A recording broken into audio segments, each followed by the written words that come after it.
Cermin besar berbingkai ukiran emas itu memantulkan bayangan seorang wanita yang nyaris sempurna. Alina menatap pantulan dirinya, gaun sutra berwarna zamrud memeluk tubuhnya dengan pas. Rambut hitamnya disanggul rapi memperlihatkan leher jenjangnya, dan riasan tipis di wajahnya menonjolkan tulang pipinya yang tinggi. Dari luar, ia adalah potret Nyonya Bagaskara Wijoyo, anggun, tenang, dan terawat. Siapapun yang melihatnya akan berpikir ia memiliki segalanya.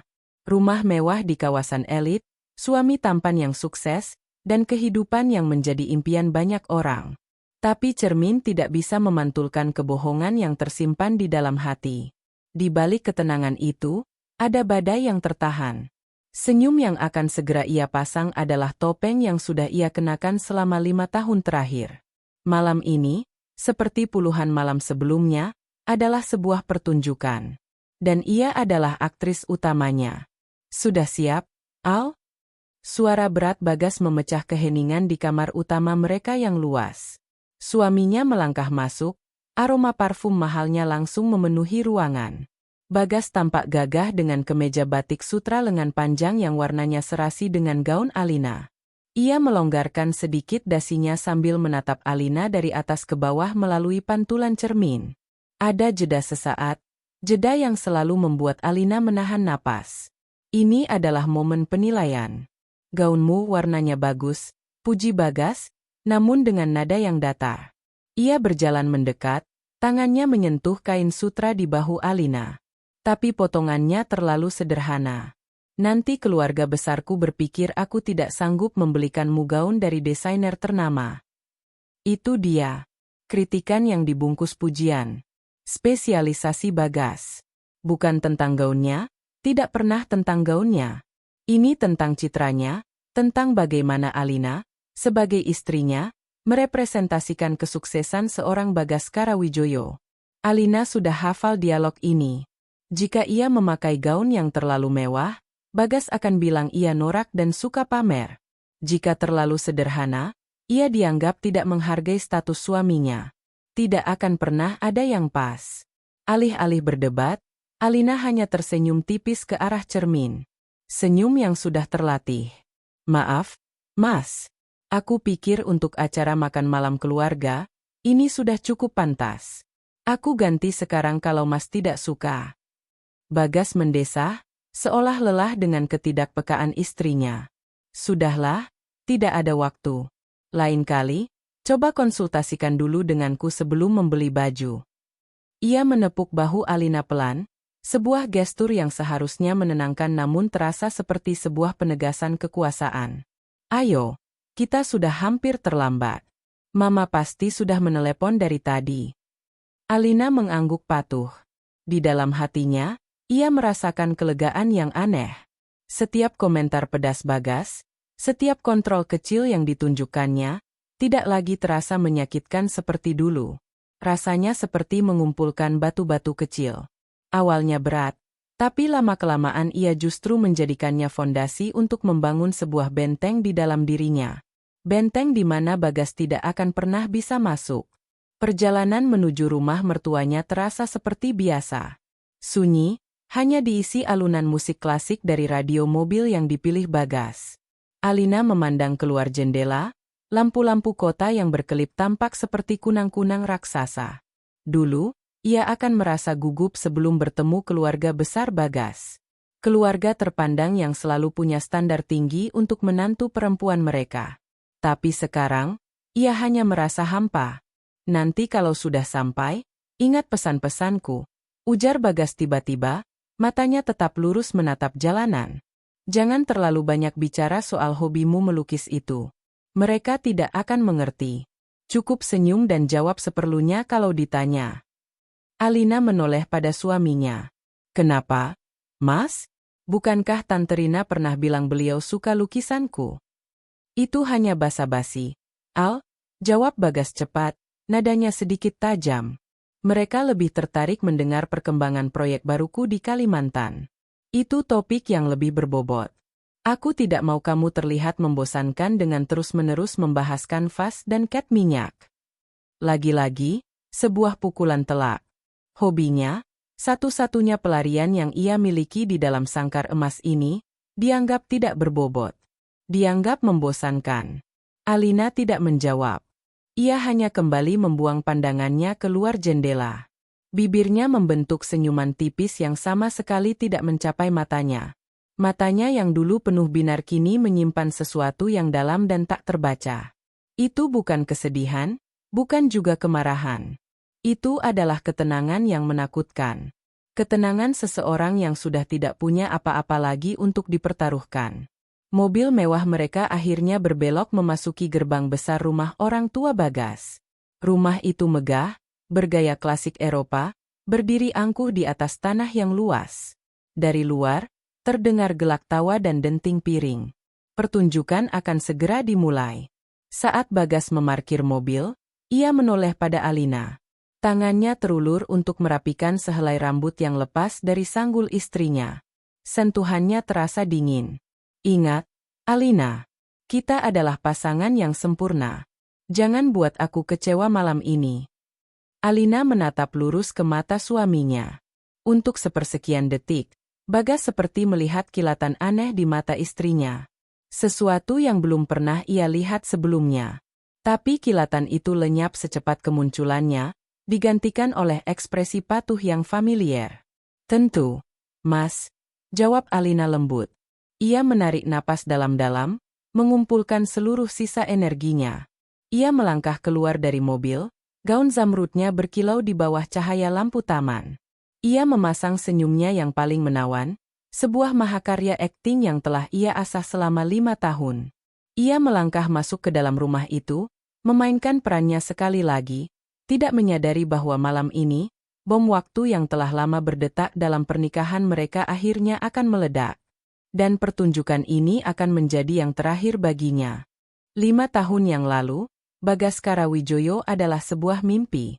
Pria itu masuk ke dalam kehidupan Alina yang sederhana seperti badai yang mempesona. Alina, yang saat itu baru memulai karirnya sebagai desainer grafis junior di sebuah agensi periklanan, bertemu Bagas dalam sebuah pameran seni. Bagas bukan hanya pengunjung biasa, ia adalah sponsor utama acara tersebut. Ia mendekati Alina yang sedang berdiri sendirian mengagumi sebuah lukisan abstrak, dan percakapan mereka mengalir begitu saja. Bagas memujinya, bukan karena penampilannya, tetapi karena interpretasinya yang cerdas terhadap karya seni di depan mereka. Bagi Alina, itu adalah awal yang sempurna. Bagas tidak seperti pria lain yang pernah ia kenal. Ia cerdas, ambisius, dan memiliki aura kepercayaan diri yang membuat siapapun di sekitarnya merasa tenang. Kencan pertama mereka diisi dengan diskusi tentang seni, sastra, dan mimpi-mimpi besar. Bagas mendengarkan setiap cerita Alina tentang ambisinya untuk memiliki studio desain sendiri, dan ia tampak begitu mendukung. Kamu punya bakat luar biasa, Al. Dunia harus melihatnya, katanya saat itu, membuat hati Alina meleleh. Masa pacaran mereka terasa seperti dongeng. Bunga-bunga dikirim ke kantornya tanpa alasan, makan malam romantis di restoran paling mewah di kota, dan hadiah-hadiah yang selalu tepat sasaran. Bagas membuatnya merasa seperti satu-satunya wanita di dunia. Teman-teman Alina iri setengah mati, sementara orang tuanya yang sederhana merasa sangat bersyukur putri mereka dicintai oleh pria sebaik dan sesukses Bagas. Tanda-tanda pertama muncul begitu halus, nyaris tak terlihat, seperti retakan rambut di atas porselen yang indah. Dimulai dari saran-saran kecil. Sayang, rok kamu agak kependekan untuk bertemu klien, ya? Atau, temanmu si Rika itu kok sepertinya bicaranya ceplas-ceplos sekali, apa dia tidak bisa lebih menjaga sikap? Awalnya, Alina menganggap itu sebagai bentuk perhatian. Bagas hanya ingin yang terbaik untuknya. Ia mulai menyesuaikan cara berpakaiannya, mengurangi waktu bertemu dengan Rika. Semua demi menyenangkan pria yang sangat ia cintai. Lamaran Bagas terjadi 1 tahun kemudian, di puncak sebuah gedung dengan pemandangan kerlip lampu kota. Spektakuler, romantis, dan disaksikan oleh teman-teman terdekat mereka. Alina menangis haru saat menerima cincin berlian itu. Ia yakin inilah kebahagiaan sejatinya. Perubahan besar terjadi setelah mereka menikah. Jeruji sangkar emas itu mulai dibangun, satu persatu, dengan sangat perlahan hingga Alina tidak menyadarinya. 3 bulan setelah pernikahan, Bagas membicarakan tentang pekerjaan Alina. "Sayang, aku lihat kamu sering sekali lembur. Wajahmu terlihat lelah," kata Bagas suatu malam sambil memijat bahu Alina. "Proyekku di Kalimantan sebentar lagi akan sangat besar. Aku akan sering bepergian. Aku tidak tega meninggalkanmu sendirian di rumah kalau kamu juga sibuk bekerja sampai malam." "Aku tidak apa-apa, Mas. Aku suka pekerjaanku," jawab Alina. "Aku tahu," sahut Bagas lembut. "Tapi aku ingin merawatmu. Aku ingin istriku santai di rumah, tidak perlu pusing memikirkan tenggat waktu dari atasan. Biar aku saja yang bekerja keras untuk kita. Kamu bisa fokus pada hobimu, melukis, atau melakukan apapun yang kamu suka. Aku ingin kamu bahagia, Al. Itu saja." Logika Bagas terdengar sangat masuk akal dan penuh cinta. Ia melukiskan gambaran kehidupan yang indah. Alina tidak perlu lagi menghadapi stres pekerjaan, bisa fokus pada hasrat seninya, dan menjadi ratu di istana mereka. Dengan berat hati, namun terbuai oleh janji-janji manis itu, Alina akhirnya setuju untuk berhenti bekerja. Tepuk tangan meriah dari Bagas saat ia menyerahkan surat pengunduran dirinya terasa seperti sebuah kemenangan. Saat itu, ia belum sadar bahwa itu adalah langkah pertamanya memasuki isolasi. Setelah berhenti bekerja, dunia Alina menyempit. Awalnya terasa menyenangkan. Ia punya banyak waktu untuk mendekorasi rumah, mencoba resep baru, dan tentu saja, melukis. Tapi kemudian, kontrol Bagas semakin terasa. Pertemuannya dengan teman-temannya mulai diatur. "Kenapa harus bertemu di luar? Suruh saja mereka ke rumah, biar aku juga bisa kenal," kata Bagas. Namun, setiap kali teman-temannya datang, Bagas selalu ada di sana, mendominasi percakapan, membuat teman-teman Alina merasa tidak nyaman dengan pertanyaan-pertanyaannya yang tajam dan menghakimi. Perlahan, satu persatu temannya mulai jarang menghubunginya. Hobinya melukis, yang awalnya didukung penuh, kini menjadi sasaran kritik. "Lukisanmu bagus, sayang. Tapi warnanya terlalu gelap. Kenapa tidak melukis sesuatu yang lebih ceria, seperti bunga atau pemandangan? Itu lebih cocok untuk dipajang di ruang tamu," komentarnya. "Atau, kamu menghabiskan banyak waktu di studio, ya? Kadang aku pulang, kamu masih bau cat. Aku rindu parfummu." Setiap kritik kecil itu mengikis kepercayaan diri Alina. Setiap minatnya dipadamkan dengan dalih, saran yang membangun. Ia pernah mencoba mendaftar kursus keramik, tapi Bagas berkata, "Untuk apa? Tanganmu nanti kasar. Kamu istri seorang CEO, harus menjaga penampilan." Ia ingin menjadi sukarelawan di panti asuhan, Bagas melarangnya. "Tempat itu kotor, banyak penyakit. Aku tidak mau kamu sakit." Alina menjadi boneka pajangan yang sempurna. Selalu tersenyum, selalu berpakaian elegan, selalu setuju dengan apapun yang dikatakan suaminya di depan umum. Ia kehilangan suaranya, kehilangan teman-temannya, kehilangan jati dirinya. Sangkar emas itu memang indah, dilapisi kenyamanan materi yang melimpah, tetapi tetap saja sebuah sangkar. Di dalamnya, jiwa Alina perlahan mati. Ia hidup dalam kesepian yang memekakkan telinga di tengah kemewahan yang riuh. Dan Bagas, sang arsitek dari sangkar itu, terus-menerus memoles jerujinya dengan cinta yang palsu, memastikan burung kesayangannya tidak akan pernah bisa terbang lagi. Titik baliknya tidak datang seperti guntur di siang bolong, melainkan seperti tetesan air yang terus-menerus jatuh di batu yang sama hingga akhirnya retak.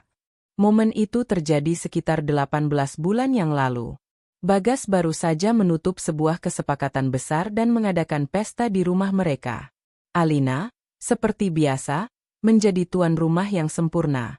Ia memastikan setiap detail, dari makanan, minuman, hingga dekorasi, berjalan tanpa celah. Di tengah pesta, salah satu kolega Bagas yang bernama Pak Tirtayasa, seorang pria paruhbaya yang ramah, menghampiri Alina di dekat taman. "Ibu Alina, lukisan pemandangan senja di ruang kerja Bapak Bagas itu karya Anda, bukan?" Saya sangat terpukau, puji Pak Tirta tulus. Sapuan kuasnya begitu emosional. Anda punya bakat yang luar biasa. Untuk pertama kalinya setelah sekian lama, Alina merasakan pipinya merona karena pujian tulus. Terima kasih, Pak. Itu hanya hobi, jawabnya merendah. Bagas yang kebetulan lewat dan mendengar percakapan itu langsung menimpali dengan tawanya yang khas. Hobi pengisi waktu luang saja itu, Tirta. Daripada bosan di rumah, katanya sambil merangkul bahu Alina. Jangan dianggap terlalu serius. Keahlian istriku yang sebenarnya adalah memastikan aku tetap fokus bekerja. Tawa kolega-kolega Bagas yang lain terdengar seperti dengungan lebah di telinga Alina. Pujian tulus itu direduksi menjadi sekadar hobi pengisi waktu luang. Di mata suaminya, karyanya tidak memiliki nilai selain sebagai pajangan. Malam itu, setelah semua tamu pulang dan rumah kembali sunyi, Alina berdiri di depan lukisan senja itu. Ia melihat warna jingga, ungu, dan merah yang ia tuangkan dengan seluruh perasaannya. Dan ia sadar, cinta yang dulu ia rasakan untuk Bagas telah memudar, digantikan oleh kekosongan yang dingin. Saat itulah benih rencana itu mulai tumbuh. Bukan rencana balas dendam, tetapi rencana untuk bertahan hidup. Rencana untuk merebut kembali dirinya. Langkah pertamanya adalah yang paling sulit. Membangun kembali fondasi finansialnya. Bagas memberinya kartu kredit tanpa batas untuk kebutuhan rumah tangga, yang setiap transaksinya selalu diawasi. Tapi Bagas juga memberinya uang tunai bulanan untuk jajan dan biaya tak terduga. Uang yang dianggap Bagas tidak signifikan. Alina mulai dari sana. Ia menjadi ahli dalam mengelola anggaran. Ia belajar memasak hidangan-hidangan mewah di rumah daripada memesan dari restoran mahal. Lalu memasukkan selisih biayanya ke dalam sebuah kotak sepatu tua yang ia sembunyikan di dasar lemari pakaian musim dingin yang tak pernah tersentuh. Kemudian, ia mulai menjual barang-barang miliknya secara diam-diam. Tas-tas desainer dan perhiasan yang diberikan Bagas sebagai hadiah, bukan karena Bagas tahu seleranya, tapi karena mereknya bisa dipamerkan, mulai berpindah tangan. Ia menghubungi kembali Rika, sahabatnya yang ceplas-ceplos, itu. Rika, yang tidak pernah benar-benar meninggalkannya dan hanya menunggu Alina untuk kembali, menjadi sekutu utamanya. Melalui Rika, barang-barang itu dijual di butik preloved kelas atas. Uangnya tidak langsung ia terima, melainkan dititipkan di rekening Rika. Setiap rupiah yang terkumpul terasa seperti satu bata yang ia letakkan untuk membangun jalan keluar. Dunia digital menjadi jendela kebebasannya. Dengan laptop lamanya yang ia yakinkan pada Bagas sudah rusak dan hanya bisa dipakai untuk browsing resep, Alina membuka dunia baru. Setiap malam, ketika napas Bagas sudah teratur dalam tidur lelapnya, Alina akan menyelinap ke ruang kerjanya. Dengan earphone terpasang, ia melahap kursus-kursus online. Ia memperbarui keterampilannya dalam desain grafis, mempelajari software terbaru, dan bahkan mengambil kelas tentang pemasaran digital dan SEO. Otaknya yang lama tumpul karena tidak diasah kini kembali tajam. Ia mulai mengambil pekerjaan-pekerjaan lepas secara anonim melalui platform freelance internasional. Membuat logo untuk kafe di Australia, mendesain brosur untuk agen properti di Kanada. Bayarannya dalam mata uang asing, dikirim melalui Rika. "Kau yakin, Al?" tanya Rika suatu hari saat mereka bertemu diam-diam di sebuah kedai kopi kecil di pinggir kota, tempat yang tidak akan pernah dikunjungi oleh Bagas dan lingkarannya. "Ini berisiko." "Lebih berisiko kalau aku diam saja, Rick," jawab Alina, matanya memancarkan tekad yang Rika sudah lama tidak lihat. "Aku tidak sedang mencoba lari. Aku sedang berjalan menuju diriku sendiri." 6 bulan lalu, mereka mengambil langkah terbesar. Dengan uang yang sudah terkumpul cukup banyak, Rika, atas namanya, menyewa sebuah unit apartemen studio kecil di gedung yang sederhana namun bersih dan aman. Lokasinya jauh dari lingkaran pergaulan mereka. Alina tidak pernah menginjakkan kaki di sana sebelum semuanya siap. Rikalah yang mengurus semuanya. Mereka membeli perabotan bekas yang masih layak pakai. Sebuah kasur, meja kecil, kursi, dan peralatan masak dasar. Tidak ada sofa empuk, tidak ada lampu kristal. Tapi bagi Alina, apartemen itu lebih dari sekadar istana. Itu adalah suaka, bukti nyata bahwa rencananya bukanlah mimpi. Itu adalah garis finish yang menantinya. Di dalam tas olahraga lamanya yang tergeletak di gudang, Alina telah menyiapkan tas pelarian. Di dalamnya ada salinan semua dokumen penting miliknya, sejumlah uang tunai, laptop lamanya, dan yang terpenting, kunci apartemen itu. Semua persiapan rahasia ini mengubah Alina dari dalam. Ia tidak lagi tersinggung oleh sindiran Bagas. Ia tidak lagi merasa sedih saat suaminya meremehkannya. Setiap kali Bagas melemparkan kata-kata tajam, Alina dalam hati hanya tersenyum. Karena ia tahu, semua itu hanya sementara. Ketenangannya yang disalahartikan Bagas sebagai kepasrahan sebenarnya adalah kekuatan.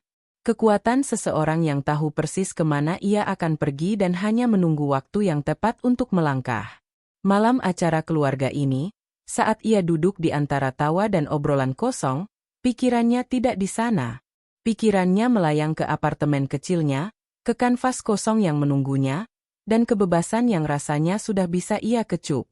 Ia sudah siap. Yang ia butuhkan sekarang hanyalah satu pemicu. Ruang makan keluarga Wijoyo adalah sebuah panggung sandiwara.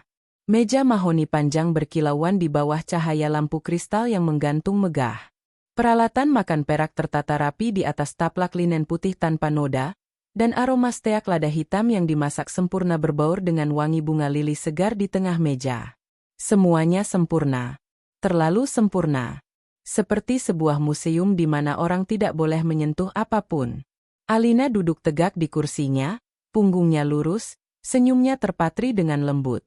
Ia adalah bagian dari diorama yang indah ini. Di seberangnya, Ibu Ratih, ibu mertuanya, sedang bercerita dengan antusias tentang liburan terakhirnya ke Eropa. Matanya yang tajam sesekali melirik ke arah Alina, menilai setiap gerakannya. Di kepala meja, Bapak Wijoyo, sang patriark, tampak lebih fokus pada makanannya, sesekali hanya menggumamkan persetujuan. Dan di samping Alina, Bagas, putra mahkota keluarga, duduk dengan angkuh, menyerap semua perhatian seperti spons. Pokoknya, hotel di Swiss itu pelayanannya luar biasa, Gas, kata Ibu Ratih, matanya berbinar.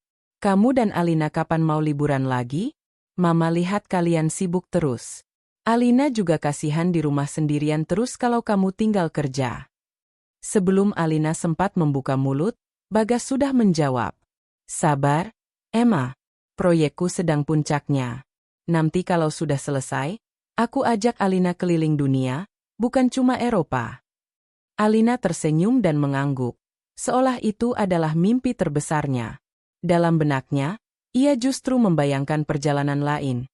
Perjalanan singkat dengan taksi menuju apartemen studionya, tanpa koper mewah, hanya tas olahraga berisi kebebasan. Oh ya, Alina, Ibu Ratih mengalihkan perhatiannya. Suaranya manis, tetapi ada nada tajam di baliknya. Tadi Mama dengar dari teman arisan, putrinya si hartawan itu baru saja melahirkan anak kedua. Lucu sekali, katanya. Kalian ini sudah 5 tahun menikah, loh. Mama kan sudah ingin sekali menimang cucu dari Bagas. Serangan yang sudah diperkirakan.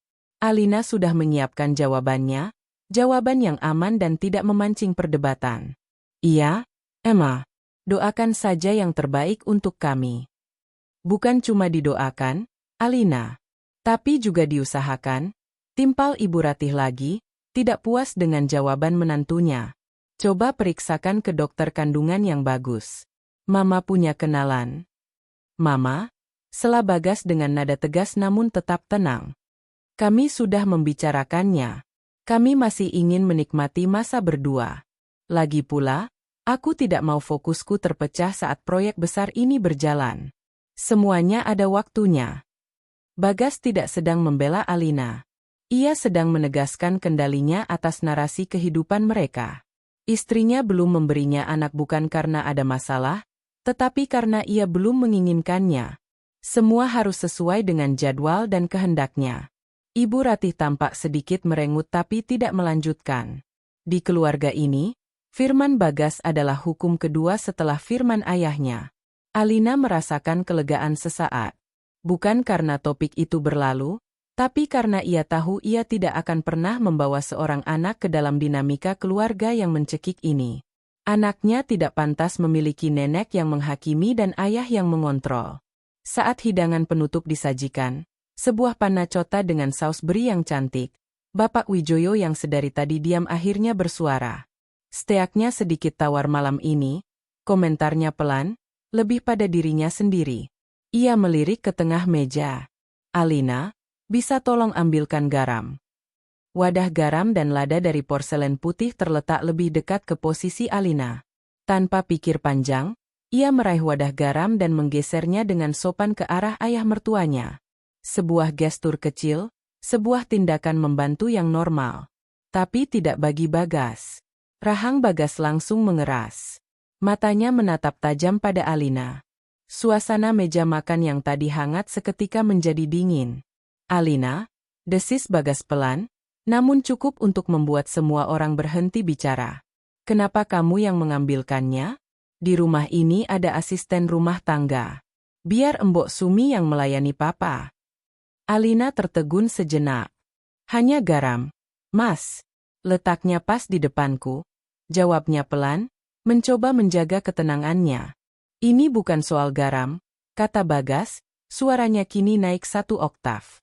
Ia menatap Alina seolah istrinya telah melakukan pelanggaran berat. Ini soal tata krama. Kamu adalah Nyonya Wijoyo, bukan pelayan. Dengan melakukan itu, kamu merendahkan dirimu sendiri dan juga aku di depan papa dan mama. Keheningan menyelimuti meja makan. Sendok Ibu Ratih berhenti di udara. Bapak Wijoyo tampak tidak nyaman dan menyesal telah meminta garam. Bagi mereka, ini mungkin hanya ledakan emosi Bagas yang biasa. Tapi bagi Alina, inilah saatnya. Pikiran Alina menjadi jernih seketika.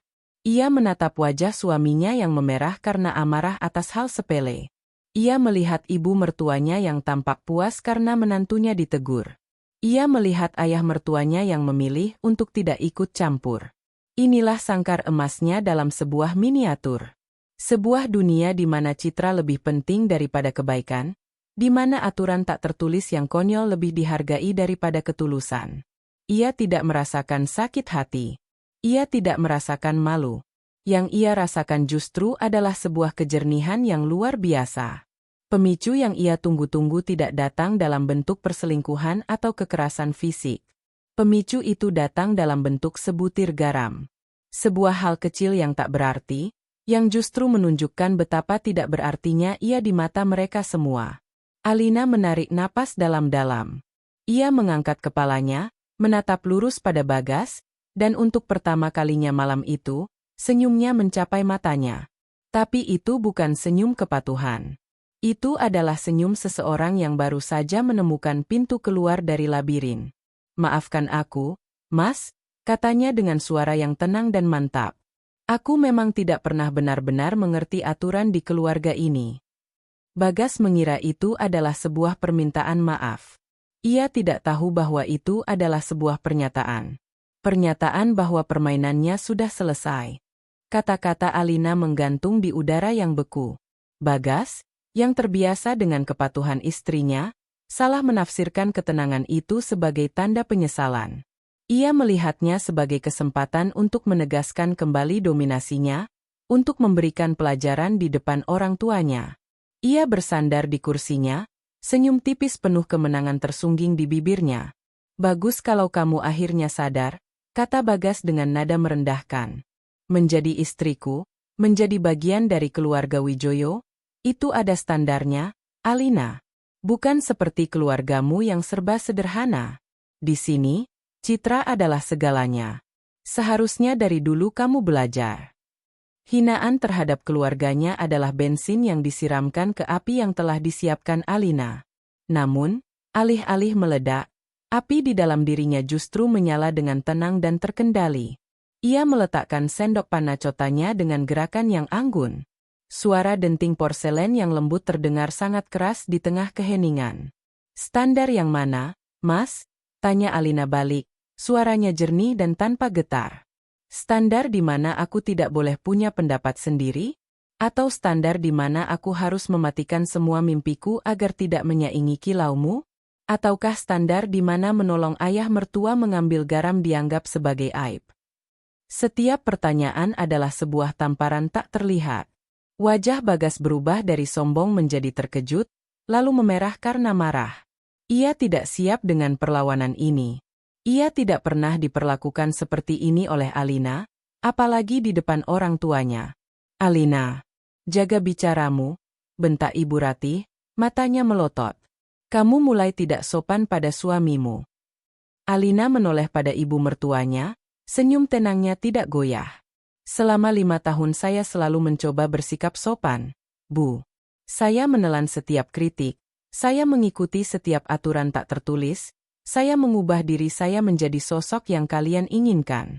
Tapi malam ini saya sadar, semua kesopanan saya ternyata tidak ada harganya dibandingkan sebutir garam. Cukup. Bagas menggebrak meja. Piring-piring bergetar, dan sisa panna cotta di gelas-gelas kecil bergoyang. Kamu sudah berani melawanku sekarang? Hah? Siapa yang mengajarimu bicara seperti ini? Temanmu si Rika itu. Tidak ada yang mengajariku, Mas, sahut Alina. Aku belajar sendiri. Belajar dari caramu memperlakukanku selama ini. Kau yang membentukku menjadi seperti ini. Kau mematikan suaraku begitu lama hingga aku terpaksa belajar berbicara dalam diam. Dan sekarang, aku hanya menyuarakannya. Bapak Wijoyo berdeham, mencoba menengahi. Sudah. Bagas, kendalikan dirimu. Alina, mungkin kamu sedang lelah. Sebaiknya? Tidak, Pak, potong Bagas, matanya tak lepas dari Alina. Amarah telah menguasainya sepenuhnya. Citranya sebagai suami yang berkuasa dan dihormati sedang dihancurkan oleh wanita yang seharusnya menjadi pajangan paling patuh miliknya. Dia harus diberi pelajaran. Dia pikir dia siapa? Bisa hidup mewah seperti ini karena siapa? Karena aku. Seharusnya dia berterima kasih, bukan malah membangkang. Alina menatap lurus ke dalam mata suaminya yang menyala-nyala. Kemewahan yang kau berikan ini adalah sangkarnya, Mas. Dan aku adalah burungnya. Kau memberiku makan, memberiku tempat tinggal yang indah, tapi kau mematahkan sayapku agar aku tidak bisa terbang. Kau pikir aku akan berterima kasih untuk itu? Itulah puncaknya. Pengakuan bahwa semua, cinta, dan perlindungan, yang diberikan Bagas adalah sebuah penjara sudah tidak bisa ditoleransi lagi oleh egonya. Ia berdiri dengan kasar, kursinya berdecit di lantai marmer. Wajahnya hanya beberapa senti dari wajah Alina. Kalau kamu merasa ini adalah sangkar, kalau kamu tidak bisa menghormatiku sebagai suamimu, desis Bagas, napasnya memburu. Kalau kamu tidak bisa menuruti aturanku, maka tidak ada gunanya lagi pernikahan ini. Ia menunggu. Seluruh ruangan menunggu. Mereka semua mengharapkan Alina menangis, memohon, menarik kembali kata-katanya. Itu adalah skenario yang selalu terjadi. Tapi Alina hanya diam. Ia menatap suaminya dengan ekspresi yang aneh, campuran antara kasihan dan kelegaan. Keheningan Alina adalah provokasi terbesar bagi Bagas. Ia merasa dipermalukan, ditelanjangi di hadapan orang tuanya. Dengan suara yang bergetar karena amarah yang tak terkendali, ia mengucapkan kata-kata pamungkas itu. Baik. Kamu yang meminta ini, teriaknya. Di depan papa dan mama, aku jatuhkan talak kepadamu. Aku ceraikan kamu, Alina. Waktu seakan berhenti. Suara denting jam antik di dinding terdengar memekakkan telinga. Ibu Ratih menutup mulutnya dengan syok. Bapak Wijoyo memejamkan matanya, tampak lelah. Bagas sendiri terengah-engah, dadanya naik turun. Ada kilat keterkejutan di matanya sendiri atas apa yang baru saja ia ucapkan. Namun egonya melarangnya untuk menarik kembali. Ia menatap Alina, menunggu ledakan tangis yang akan memvalidasi keputusannya, yang akan memberinya kepuasan. Tapi tangisan itu tidak pernah datang. Sebaliknya, sesuatu yang sama sekali tidak terduga terjadi. Bibir Alina yang tadinya membentuk garis lurus mulai melengkung ke atas. Awalnya hanya senyum tipis. Lalu, Sebuah suara tawa kecil keluar dari tenggorokannya. Suara itu terdengar aneh di ruangan yang tegang itu. Tawa kecil itu kemudian tumbuh, menjadi lebih keras, lebih lepas. Alina tertawa. Bukan tawa histeris atau tawa putus asa. Itu adalah tawa yang jernih, penuh kelegaan, dan kemenangan. Ia menutupi mulutnya, mencoba menahan, tapi tawa itu terus meledak, membuat bahunya berguncang. Ia menertawakan absurditas semuanya. 5 tahun penderitaan, 5 tahun kepura-puraan, berakhir hanya karena sebutir garam. Ia menertawakan wajah-wajah terkejut di hadapannya. Ia menertawakan kebebasannya yang baru saja diproklamasikan oleh algojonya sendiri. Tawanya menggema di ruang makan yang sunyi senyap, memecahkan ilusi keluarga sempurna Wijoyo menjadi kepingan-kepingan yang tak akan pernah bisa disatukan lagi. Tawa Alina mereda, menyisakan keheningan yang lebih pekat dari sebelumnya. Wajah-wajah di sekeliling meja masih membeku dalam kebingungan. Bagas menatapnya dengan campuran amarah dan ketidakpercayaan, seolah sedang melihat orang asing. Ibu Ratih tampak pucat, mulutnya masih sedikit terbuka. Hanya Bapak Wijoyo yang menatap Alina dengan sorot mata yang sulit diartikan, mungkin sebersit pemahaman, atau mungkin hanya kelelahan. Alina menyeka setetes air mata yang keluar bukan karena sedih, tapi karena tawa yang terlalu lepas. Ia menarik napas panjang, merasakan udara memenuhi paru-parunya dengan cara yang berbeda. Rasanya lebih ringan, lebih bersih. Dengan gerakan yang tenang dan terukur, ia berdiri. Ia tidak membanting kursinya atau membuat gerakan dramatis. Ia hanya berdiri, melicinkan gaun zamrudnya yang kini terasa seperti kostum dari kehidupan masa lalu. Kamu sudah gila?" desis Bagas, suaranya serak. Reaksi Alina benar-benar di luar skenario yang pernah ia bayangkan. Alina menatapnya, bukan lagi sebagai istri pada suami, tapi sebagai seorang pengamat. Untuk pertama kalinya, ia melihat Bagas apa adanya. Seorang pria dewasa yang rapuh, yang kekuatannya bergantung pada kemampuannya mengendalikan orang lain. Dan saat ini, kendali itu telah hilang. "Mungkin," jawab Alina lembut. "Mungkin aku memang sudah gila karena bertahan selama ini. Tapi sekarang, aku pikir aku baru saja sembuh." Ia berbalik menghadap kedua mertuanya. Ia menundukkan kepalanya sedikit, sebuah gestur sopan santun terakhir yang ia berikan bukan karena kewajiban, tapi karena pilihannya sendiri. "Terima kasih atas semuanya selama 5 tahun ini, Pak, Bu. Saya pamit." Tidak ada lagi yang perlu dikatakan. Ia berbalik dan mulai berjalan meninggalkan ruang makan. Setiap langkahnya terasa mantap di lantai marmer yang dingin. Ia bisa merasakan tatapan mereka menusuk punggungnya, tapi ia tidak menoleh. Ia berjalan melewati ruang tamu yang megah, melewati foto pernikahan raksasa mereka yang terpajang di dinding, 2 orang asing yang tersenyum palsu ke kamera. Ia tidak merasakan apa-apa saat melihatnya. "Alina, berhenti." Suara Bagas mengejarnya. "Kamu mau kemana? Jangan berbuat bodoh. Kamu tidak punya apa-apa tanpaku." Ancaman itu tidak lagi mempan. Alina terus berjalan menuju pintu utama yang besar. Ia tidak mengambil tas tangannya yang tergeletak di sofa, yang berisi dompet dan kartu-kartu kredit tanpa batas itu. Ia tidak butuh. Di saku tersembunyi gaunnya, ada ponsel lamanya dan sejumlah uang tunai yang cukup untuk ongkos taksi. Hanya itu yang ia perlukan. Seorang asisten rumah tangga yang melihat kejadian itu dari jauh hanya bisa menunduk ketakutan. Alina memberinya senyum kecil saat melewatinya. Saat tangannya menyentuh gagang pintu yang dingin, ia berhenti sejenak, menoleh sedikit ke belakang, ke arah Bagas yang kini berdiri kaku di ambang ruang makan. "Aku punya diriku sendiri, Mas," katanya dengan suara yang jelas. Dan ternyata, itu sudah lebih dari cukup. Kemudian, ia membuka pintu dan melangkah keluar ke dalam dekapan malam. Udara malam yang sejuk terasa begitu nyata di kulitnya setelah berjam-jam berada di ruangan ber-AC yang pengap. Ia berjalan menyusuri jalan masuk yang panjang, suara gemerisik gaunnya menjadi satu-satunya musik pengiring. Lampu-lampu taman yang mewah menerangi jalannya, menyoroti bayangannya yang berjalan sendirian, menjauh dari sangkar emasnya. Ia berhenti di luar gerbang, di bawah lampu jalan yang remang-remang. Rumah megah itu kini tampak seperti monumen bagi penderitaan masa lalunya. Ia mengeluarkan ponsel lamanya.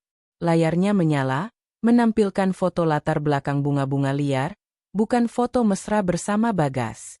Ia membuka aplikasi taksi online, memesan satu untuk menjemputnya. Sambil menunggu, ia mengirimkan sebuah pesan singkat kepada Rika. Hanya 2 kata, kode yang telah mereka sepakati berbulan-bulan lalu. Sudah waktunya. Beberapa menit kemudian, sebuah mobil berhenti di depannya. Sopir taksi itu menatapnya dengan heran. Seorang wanita bergaun pesta berdiri sendirian di pinggir jalan pada malam hari. Alina hanya tersenyum, membuka pintu belakang, dan masuk. "Jalan, Pak," katanya lembut. Saat mobil mulai melaju, Alina menatap keluar jendela untuk terakhir kalinya. Ia melihat siluet Bagas yang muncul di depan pintu, berdiri ragu, mungkin masih tidak percaya dengan apa yang terjadi. Mobil berbelok di tikungan, dan rumah itu, beserta semua isinya, lenyap dari pandangan. Alina bersandar di kursinya, memejamkan mata, dan untuk pertama kalinya dalam 5 tahun, ia merasakan kedamaian yang sejati. Perjalanan menuju kebebasan baru saja dimulai. Perjalanan taksi membelah malam terasa surreal. Lampu-lampu kota yang dulu hanya menjadi latar belakang bisu bagi kesepiannya kini tampak berbeda. Setiap kilauannya terasa seperti percikan harapan. Sebuah perayaan atas kebebasan yang baru ia rengkuh. Alina masih mengenakan gaun zamrudnya, sebuah kontras yang tajam dengan jok taksi yang sedikit usang. Ia tidak peduli. Adrenalin masih memompa di dalam darahnya, bercampur dengan rasa lega yang begitu dalam hingga nyaris membuatnya menangis. Kali ini, tangis kebahagiaan. Taksi itu akhirnya berhenti di depan sebuah gedung apartemen yang sederhana di sudut kota yang ramai namun tidak mewah. Jauh dari jalanan lebar dan sunyi di kawasan elit tempat ia tinggal. Di sini, suara klakson motor dan tawa orang-orang dari warung tenda di seberang jalan terdengar jelas. Ini adalah suara kehidupan nyata, bukan kesunyian steril dari sangkar emasnya. Begitu ia turun dari taksi, sesosok tubuh langsung menghambur memeluknya. Rika. Sahabatnya itu menunggunya di lobi, wajahnya penuh kecemasan yang langsung luluh menjadi kelegaan saat melihat Alina. "Alina, aku hampir mati khawatir. Kamu baik-baik saja?" bisik Rika, memegangi kedua bahu Alina seolah memastikan sahabatnya itu nyata. "Aku lebih dari baik-baik saja, Rik," jawab Alina, suaranya sedikit bergetar. "Aku bebas." Keduanya berpelukan erat. Sebuah pelukan yang menyalurkan kekuatan dan dukungan yang telah terpendam selama bertahun-tahun. Rika membawa sebuah tas jinjing besar. Di dalamnya ada kaos longgar, celana training, dan beberapa perlengkapan mandi. Sebuah kit darurat untuk memulai hidup baru.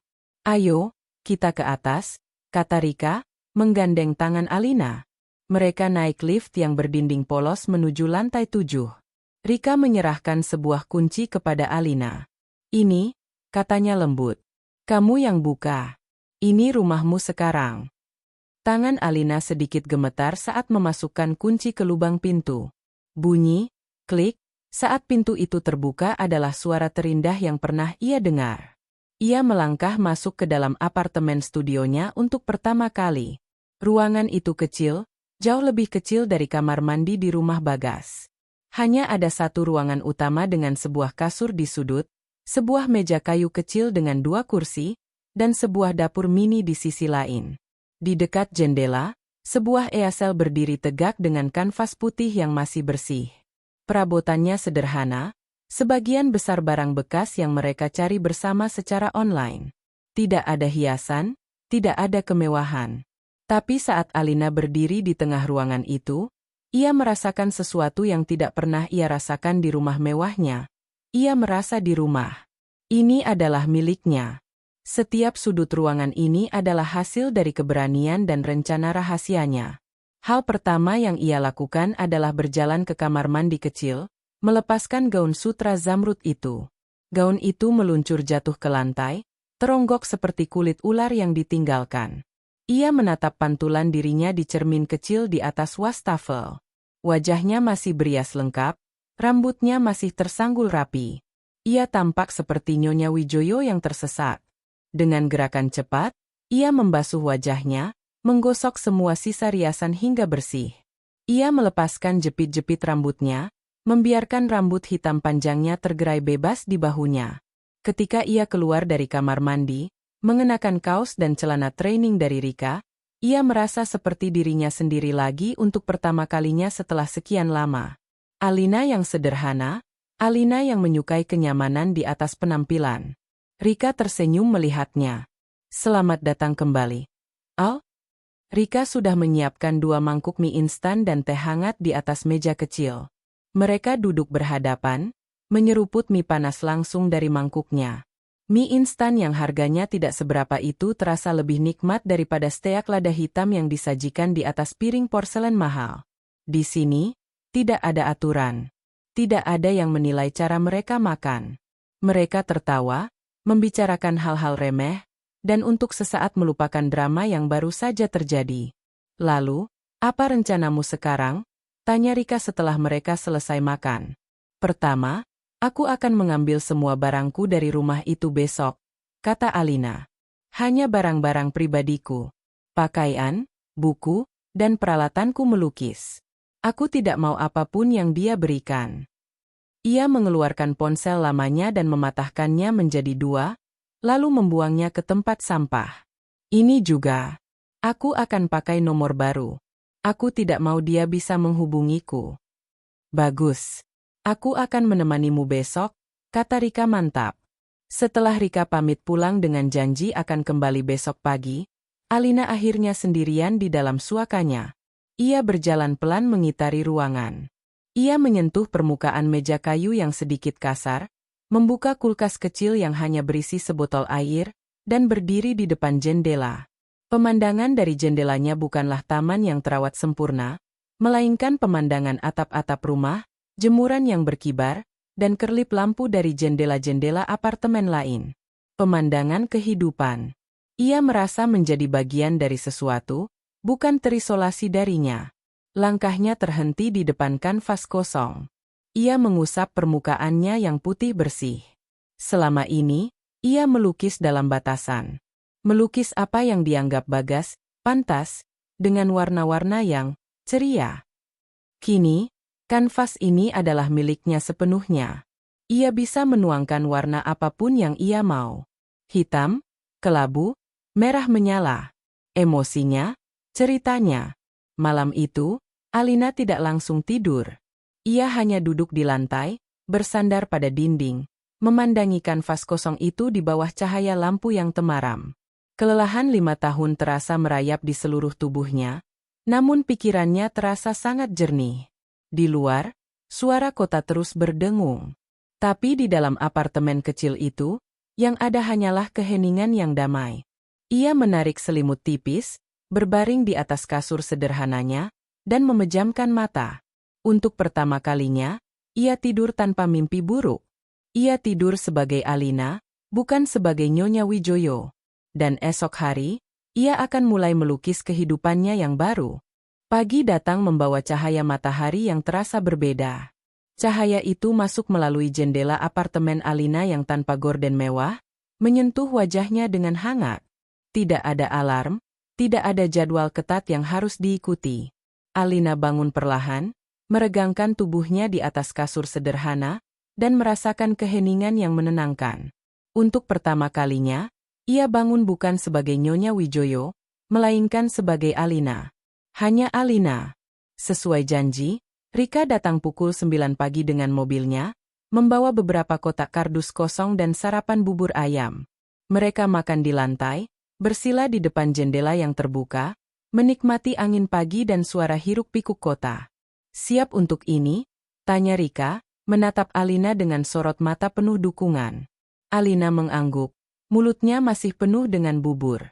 Lebih dari siap, jawabnya setelah menelan.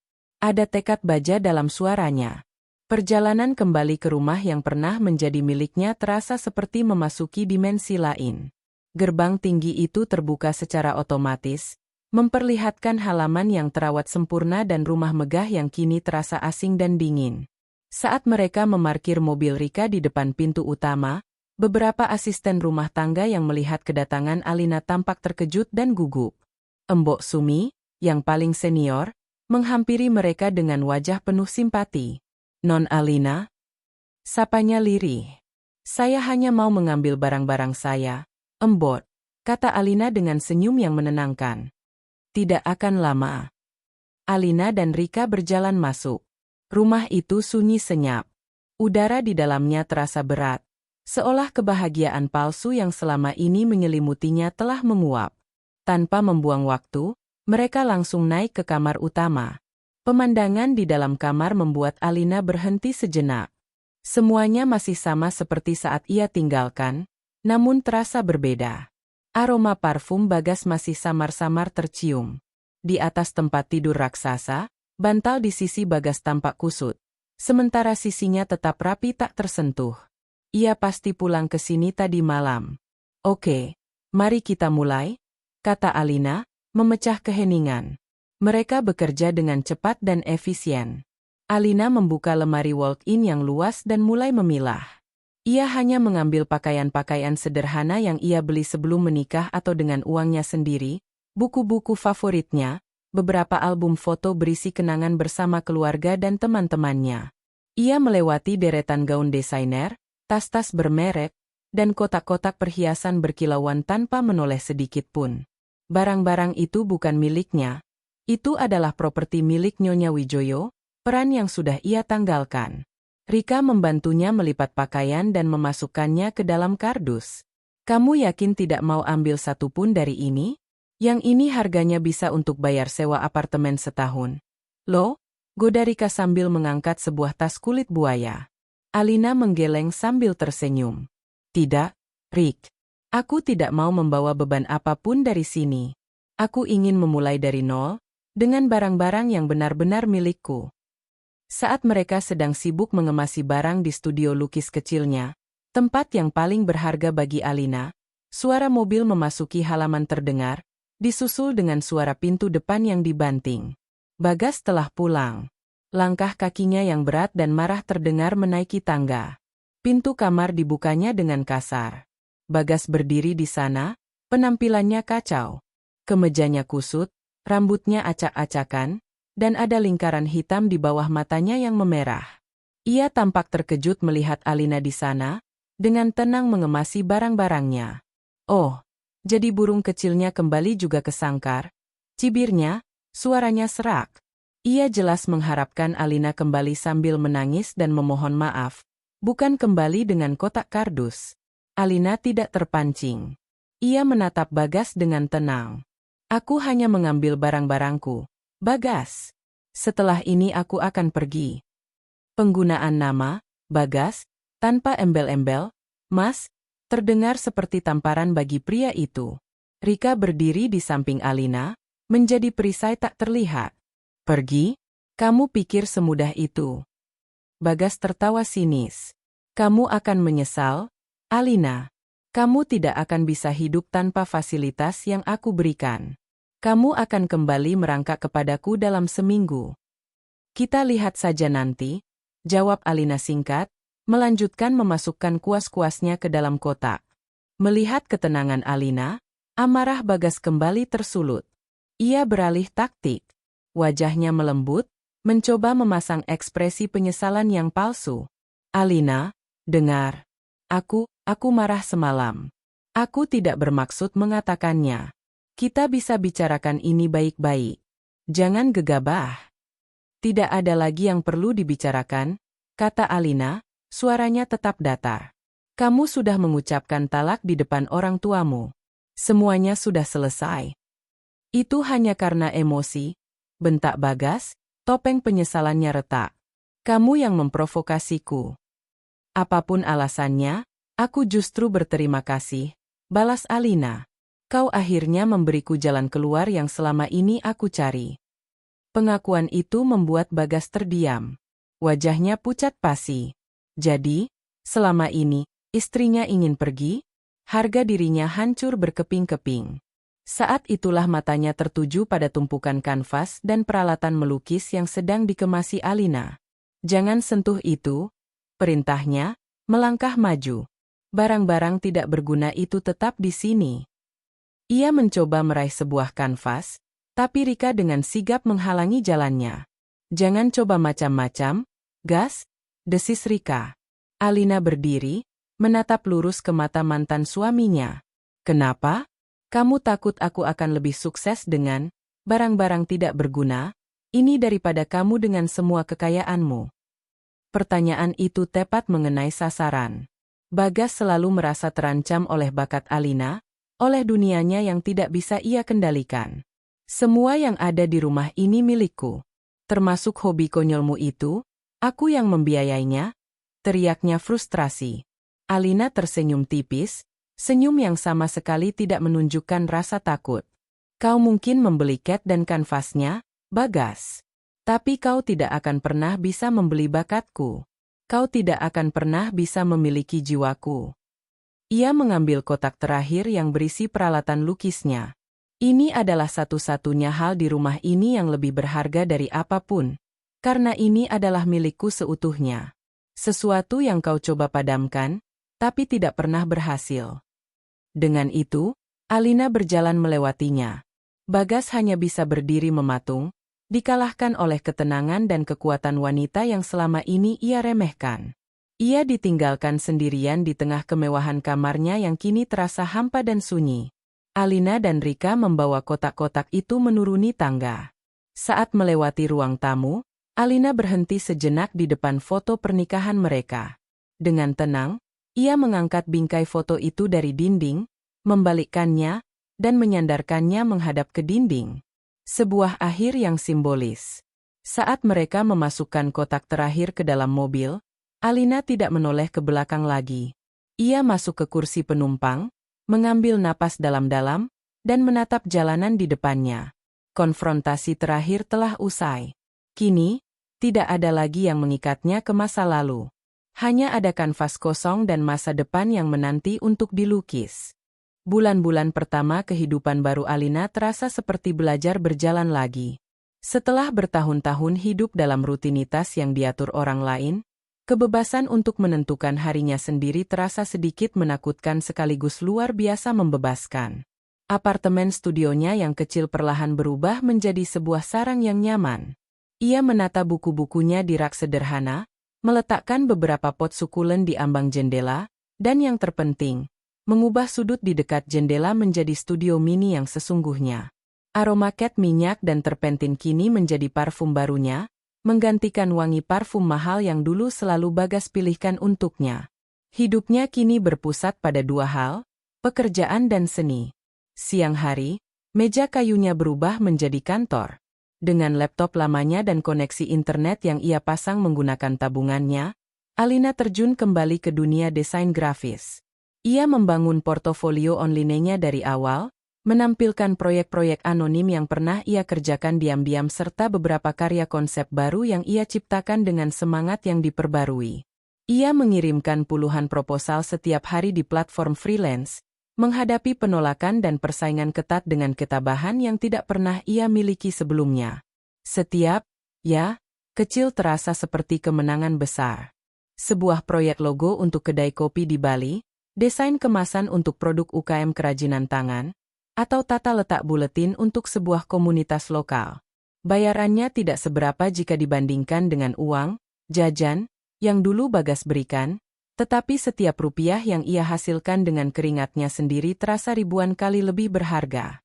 Uang itu memberinya makan, membayar sewanya, dan memungkinkannya membeli kanvas dan cat baru. Uang itu adalah bukti kemandiriannya. Malam hari, setelah pekerjaannya selesai, barulah ia beralih ke kanvas. Kanvas putih pertama yang menunggunya di apartemen itu tidak ia sentuh selama beberapa minggu. Ia hanya akan duduk di depannya, menatapnya, seolah sedang bercakap-cakap dengan seorang teman lama. Ia perlu mengeluarkan semua emosi yang terpendam sebelum bisa melukis lagi. Ketika akhirnya ia siap, kuas di tangannya seolah bergerak sendiri. Ia tidak melukis bunga atau pemandangan ceria seperti yang selalu disarankan Bagas. Ia melukis badai. Sapuan kuasnya kasar dan penuh emosi. Warna hitam, biru tua, dan kelabu mendominasi kanvas, menggambarkan kekacauan dan kungkungan yang ia rasakan.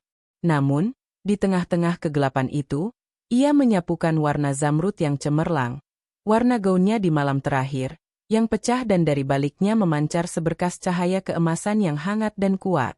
Lukisan itu tidak cantik dalam arti konvensional, tapi lukisan itu jujur. Lukisan itu adalah jiwanya. Ia menamainya pecah. Rika, yang selalu menjadi sistem pendukung utamanya, menangis saat pertama kali melihat lukisan itu. "Al, ini luar biasa," katanya terharu. Atas desakan Rika, Alina memberanikan diri memotret lukisan itu dan mengunggahnya di akun media sosial baru yang ia buat khusus untuk karya-karyanya. Di luar dugaan, responsnya luar biasa. Orang-orang tidak hanya memuji tekniknya, tetapi mereka merasakan emosi di baliknya. Banyak wanita mengiriminya pesan pribadi, berbagi cerita mereka sendiri tentang merasa terperangkap dan bagaimana lukisan itu seolah berbicara langsung kepada mereka. Untuk pertama kalinya, Alina merasa terhubung. Karyanya, yang dulu dianggap hobi konyol, kini menjadi jembatan yang menghubungkannya dengan orang lain. Kehidupan sosialnya pun mulai tumbuh kembali secara organik. Ia tidak lagi menghadiri pesta-pesta mewah yang penuh kepura-puraan. Sebaliknya, ia menemukan komunitasnya di tempat-tempat yang tak terduga. Di toko perlengkapan seni, ia berkenalan dengan seniman-seniman lain dan bertukar pikiran. Ia bergabung dengan sebuah kelompok sketsa akhir pekan yang bertemu di taman-taman kota. Ia bahkan memberanikan diri datang ke pembukaan pameran di sebuah galeri seni independen kecil, bukan sebagai istri dari, tetapi sebagai dirinya sendiri, seorang seniman. Suatu sore, saat sedang menikmati kopi di sebuah kafe kecil sambil mengerjakan revisi desain untuk klien, seorang pria dari meja sebelah menyapanya. "Maaf mengganggu, Anda Alina, kan? Yang melukis, pecah?" Alina terkejut. "Iya, benar." Pria itu, yang memperkenalkan diri sebagai Dimas, seorang kurator seni dari galeri independen yang pernah ia kunjungi, tersenyum hangat. "Saya sudah mengikuti karya Anda di media sosial. Saya sangat terkesan. Lukisan Anda punya suara yang sangat kuat. Apakah Anda tertarik untuk ikut dalam pameran kolektif yang sedang kami siapkan bulan depan?" Tawaran itu membuat Alina terpaku. Sebuah pameran di galeri sungguhan. Mimpinya yang paling liar, yang telah ia kubur begitu dalam, kini ditawarkan kepadanya begitu saja. Matanya berkaca-kaca, dan ia hanya bisa mengangguk dengan antusias. Malam itu, setelah Dimas pergi, Alina duduk sendirian di kafenya, secangkir kopi yang sudah dingin menemaninya. Ia menatap keluar jendela, ke jalanan yang ramai. Ia teringat kata-kata Bagas, "Kamu akan kembali merangkak kepadaku dalam seminggu." Sudah hampir setahun berlalu. Ia tidak hanya tidak merangkak kembali, ia bahkan sudah belajar untuk terbang dengan sayapnya sendiri. Ia meraih ponselnya, bukan untuk melihat kenangan lama, tetapi untuk mengirim pesan kepada Rika. "Rik, aku akan pameran." Sebuah kalimat sederhana yang mengandung seluruh dunia kebahagiaan dan kemenangan di dalamnya. Malam pembukaan pameran terasa elektrik. Galeri seni independen itu berdengung dengan energi kreatif yang hangat dan tulus. Dinding-dinding putihnya dihiasi karya-karya dari berbagai seniman, menciptakan sebuah dialog visual yang dinamis. Tidak ada lampu kristal atau pelayan berseragam kaku seperti di pesta-pesta Bagas. Di sini, yang ada hanyalah alunan musik indie yang lembut, gelas-gelas anggur sederhana, dan percakapan penuh semangat tentang seni. Atmosfernya nyata, hidup, dan Alina merasa menjadi bagian darinya. Ia berdiri di dekat sudut yang memajang 3 karyanya. Ia mengenakan gaun linen hitam sederhana yang ia beli dari pasar barang bekas. Namun ia terlihat lebih bersinar daripada saat mengenakan gaun desainer termahal sekalipun. Rambutnya dibiarkan tergerai alami, dan wajahnya hanya dipoles riasan tipis. Di sampingnya, berdiri Rika yang tak henti-hentinya tersenyum, dan kedua orang tuanya yang menatap putri mereka dengan mata berkaca-kaca penuh kebanggaan. Ayahnya, seorang pensiunan guru, terus memandangi lukisan Alina, seolah baru pertama kali benar-benar melihat jiwa putrinya. 3 lukisan Alina menjadi pusat perhatian. Yang pertama adalah Pecah. Lukisan badai berwarna zamrud yang menjadi saksi bisu kelahirannya kembali. Di sebelahnya tergantung Benih. Sebuah lukisan yang lebih kecil namun penuh detail, menggambarkan sebuah tunas kecil yang tumbuh menembus retakan beton yang gelap. Simbol dari rencana rahasianya. Dan yang terakhir, Fajar. Sebuah kanvas besar yang didominasi warna-warna hangat keemasan, jingga, dan merah muda, menggambarkan pemandangan kota dari jendela apartemennya saat matahari terbit. Lukisan itu memancarkan harapan dan ketenangan. Orang-orang berhenti lama di depan karyanya. Mereka tidak hanya melihat, tapi mereka merasakan. Alina mendengar bisikan-bisikan apresiasi, melihat orang-orang menunjuk detail-detail kecil dalam lukisannya dengan antusias. Dimas, sang kurator, sibuk memperkenalkan Alina kepada beberapa kolektor seni dan kritikus. Alina menjawab setiap pertanyaan tentang karyanya dengan percaya diri, menjelaskan inspirasi di baliknya dengan kata-kata yang datang langsung dari hatinya. Ia tidak lagi merasa perlu menyembunyikan atau mengecilkan dirinya.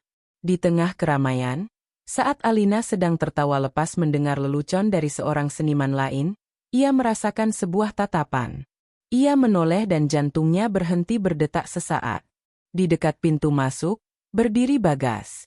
Ia sendirian. Setelan jasnya yang mahal dan sempurna tampak kaku dan tidak pada tempatnya di tengah kerumunan yang santai dan artistik. Ia terlihat seperti hantu dari masa lalu. Pandangan mereka bertemu. Bagas tampak ragu, lalu mulai berjalan canggung ke arahnya. Kerumunan orang sedikit menyingkir untuk memberinya jalan, seolah merasakan energi dingin yang ia bawa. Rika langsung memasang badan, tapi Alina memberinya isyarat bahwa semuanya baik-baik saja. Bagas berhenti di depan Alina, matanya menyapu ketiga lukisan itu. Ia terdiam lama di depan, Pecah. Wajahnya menunjukkan ekspresi yang sulit dibaca, campuran antara kebingungan, penyesalan, dan mungkin sedikit ketakutan. Ia melihat stiker merah kecil bertuliskan, "Terjual," di samping ketiga lukisan itu. Aku tidak tahu kamu bisa seperti ini," bisiknya. Suaranya nyaris tak terdengar di tengah dengungan galeri. Alina menatapnya dengan tenang. Tidak ada lagi rasa sakit atau amarah, yang ada hanya jarak yang sangat jauh di antara mereka. "Kamu tidak pernah mau tahu, Bagas. Bisnisku sedang sulit," katanya tiba-tiba, sebuah pengakuan yang mengejutkan. "Sejak kita berpisah, beberapa investor menarik diri. Mereka bilang citraku tercoreng." Ia menatap Alina, seolah mencari simpati. "Mama juga terus-terusan menyalahkanku." Alina mendengarkan dalam diam. Ia sadar, bahkan di saat seperti ini pun, Bagas masih berbicara tentang dirinya, tentang citranya, tentang masalahnya. Ia tidak pernah benar-benar melihat Alina. Ia hanya melihat cermin yang retak dari kesuksesannya sendiri.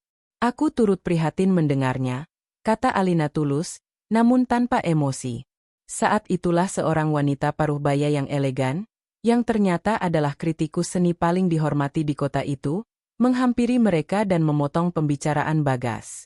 "Alina, selamat," serunya hangat, sama sekali tidak memedulikan keberadaan Bagas. "Karyamu adalah napas segar di pameran ini. Kejujuran emosional dalam, Pecah, benar-benar luar biasa. Saya harus menulis tentangmu di kolom saya minggu depan." Seorang fotografer dari majalah seni kemudian meminta izin untuk mengambil foto Alina di depan karyanya. Saat blitz kamera menyala, Bagas tersingkir ke pinggir. Ia menjadi bayangan tak terlihat di latar belakang.